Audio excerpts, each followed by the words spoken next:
विश्व प्रसिद्ध बस्तर दशहरा पर्व में शुक्रवार को दशहरे की प्रसिद्ध रस्म रथ परिक्रमा का समापन हुआ। रथ परिक्रमा की आखिरी रस्म बाहर रैनी के तहत माड़िया जनजाति के ग्रामीण परंपरा के मुताबिक 8 पहिए वाले रथ को चुराकर कुम्हड़ा कोट स्थित जंगल ले जाते हैं। तत्पश्चात राज परिवार के सदस्य कुम्हड़ा कोट स्थित जंगल पहुंचकर ग्रामीणों को मनाकर और उनके साथ नए चावल से बनी खीर नवाखानी खाई। उसके बाद रथ को वापस शाही अंदाज में राजमहल लाया गया। इस रस्म में शामिल होने के लिए बस्तर के राजकुमार समेत दशहरा समिति के सदस्य, सांसद और अध्यक्ष दीपक बैज समेत मांझी, चालकी और स्थानीय जनप्रतिनिधि मौजूद रहे। बस्तर में बड़ा दशहरा विजयादशमी के एक दिन बाद मनाया जाता है। वहीं भारत के अन्य स्थानों में मनाए जाने वाले दशहरे में रावण दहन के विपरीत बस्तर में दशहरे का पर्व रथ उत्सव के रूप में नजर आता है। किंवदंती है कि प्राचीन काल में बस्तर को दंडकारण्य के नाम से जाना जाता था, जो कि रावण की बहन सूर्पनखा की नगरी थी। इसके अलावा मां दुर्गा ने बस्तर में ही भस्मासुर का वध किया था, जो कि काली माता का एक रूप है। इसलिए यहाँ रावण का दहन नहीं किया जाता, बल्कि बड़ा रथ चलाया जाता है। इस रस्म को बाहर रैनी रस्म कहा जाता है। इस रस्म में बस्तर संभाग के असंख्य देवी देवता के छत्र डोली इस रस्म में शामिल होते हैं। बस्तर के राजा पुरुषोत्तम देव ने जगन्नाथपुरी से रथपति की उपाधि ग्रहण करने के बाद बस्तर में दशहरे के अवसर पर रथ परिक्रमा की प्रथा आरंभ की थी, जो कि आज तक अनवरत चली आ रही है। जानकार बताते हैं कि बस्तर में मनाए जाने वाले दशहरा में रावण दहन नहीं, बल्कि बस्तर की मावली माता और दंतेश्वरी माता, 2 देवियों की दशहरा मनाया जाता है। नवरात्रि के पूरे 9 दिन दशहरा और एकादशी के दिन भी अद्भुत रस्मों की अदायगी इस दशहरा पर्व के दौरान की जाती है।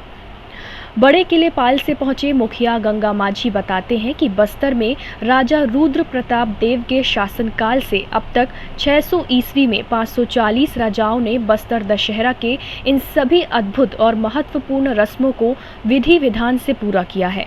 आज भी बस्तर के राजकुमार की मौजूदगी में दशहरे के सभी रस्मों को विधि विधान से पूरा किया जाता है। माझी बताते हैं कि बाहर रैनी रस्म को नवाखानी पर्व भी कहा जाता है, जिसमें बस्तर के राजकुमार कुम्हड़ा कोट पहुंचकर जमीन में बैठकर ग्रामीणों के साथ नवाखानी खाते हैं। इससे पहले मावली माता और दंतेश्वरी माता के छत्र की पूजा अर्चना भी करते हैं।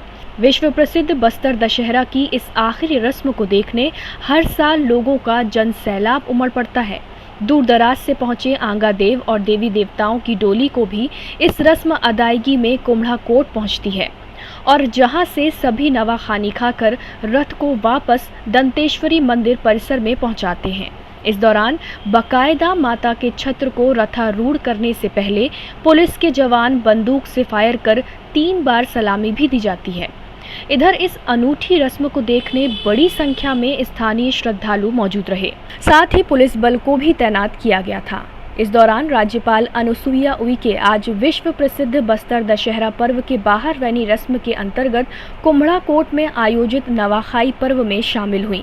उन्होंने कुम्हड़ा कोट जगदलपुर में बस्तर के माटी पुजारी कमलचंद भंजदेव एवं उनके परिजनों के साथ देवी देवताओं की विधि विधान के साथ पूजा अर्चना के बाद सिंगार लाड़ी में बैठकर दोने में नए चावल से बने अन्न खाकर नवाखाई रस्म में सहभागिता निभाई। और पास कर ले चलो जी बता देंगे। आज का जो रस्म जिसे कि राजा बाहर रहनी कहा गया है, बाहर रहने का अर्थ ये कि राजा आज के दिन वेशभूषा में आते हैं। जैसा कि आपने देखा कि जो रथ चोरी हुआ था ये माड़िया समुदाय के लोग हैं, जबकि रियासत कालीन में जब बस्तर दशहरा का जब काम का वितरण हुआ था उसमें एक समुदाय जो छूट गया था, उन्होंने रथ को चोरी करके यहाँ ले आए थे। उस समय बहुत घना जंगल हुआ करता था। जब पता चला तब उनके बाद ये पता चला कि जब ये रथ यहाँ छुपाया गया तो माड़िया समुदाय वालों ने ये कहा था कि आप हमारे पास आ करके अगर अन्न लेंगे और राजा नया खाई खाएंगे। आप जानते हैं कि बस्तर में या छत्तीसगढ़ संभाग में देखेंगे तो धीरे धीरे करके प्रदेश में नवाखाई ख़त्म हो चुका है, ऑलमोस्ट ख़त्म हो गया। तो राजा नया खाई उस समय होता है जब सभी का हो जाता है ग्रामीण लोगों का। तो आज राजा नया खाई भी माना जाता है और राजा बाहर रहनी तो एक पनिशमेंट था जो राजा को मिला था, और उस पनिशमेंट के तहत आज राजा यहाँ पे उपस्थित होते हैं एक राजाशाही वेशभूषा में। और आप जानते हैं आज के दिन हमारे लिए सौभाग्य की बात है कि गवर्नर मैडम भी हमारे साथ उपस्थित हुई हैं। और ये सौभाग्य की बात इसलिए भी है क्योंकि आज देख रहे हैं कि आज भीड़ भी बहुत है। कोविड महामारी के बाद हम कोशिश ये कर रहे हैं कि ज़्यादा से ज़्यादा लोगों का जो परंपराएं हैं वो यथावत चलती रहे। और पिछले साल भी हमने ये कार्यक्रम किया था, आप लोग सब भी उसमें सम्मिलित हुए थे। और साथ साथ सबसे महत्वपूर्ण आज का कार्यक्रम ये है क्योंकि आज बस्तर संभाग के सभी देवी देवता जितने हैं वो सब मिल करके यहाँ पे अन्न लेते हैं, जिसको कि हम चावल कहते हैं। चावल का खीर बनाया जाता है और खीर का भोग सभी लेते हैं। उसके बाद नया खाई का ये रस्म पूरा होता है और जो रथ चुराया गया है माड़िया समुदाय के द्वारा, वो रथ को आज के दिन यहाँ से विदा किया जाता है, जो कि राजा लेकर के वापस सिंह द्वार जहाँ से चुराया गया वहाँ पे छोड़ने के लिए माड़िया समुदाय के लोग आते हैं। उसी के बाद ये कार्यक्रम समाप्त होता है। टाइम 8 छत्तीसगढ़ के लिए जगदलपुर से मृण्मय बरोई की रिपोर्ट।